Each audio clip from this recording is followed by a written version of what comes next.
యశంతాపురం దగ్గర ఉన్నటువంటి నవాపేట, మొండ్రాయి, ఇవన్నీ వాగులు ఉన్నాయి కదా, నవాపేట వాగు, అవన్నీ వాగులు ప్రవహిస్తున్నాయి. మేము యశంతాపురం ట్రైన్ పడ్డ నాడు ఉదయం 9 గంటలకు ఇంటికి వెళ్తే రాత్రి 10 గంటలకు వచ్చినాం. మొత్తం తిరిగినాం వాగమడి. బస్సులు కావు, బండ్లు కావు, నడగా ఎక్కడెక్కడ చనిపోయిండు, ఎట్ట చనిపోయిండు, ఏం అంతా క్లాస్ పీపుల్. చాలా వరకు మారోడిజం చూసి నేను చూసినా కదా, ఏడుపు వచ్చిందండి.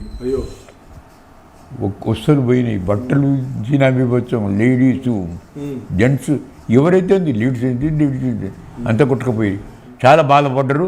చాలా సాయం చేసిన నిన్నోళ్ళకు, కొంతమంది బతికిండ్రు కదా, వాళ్ళకందరికి సాయం చేసినాం, తిరిగినాం, చేసినాం.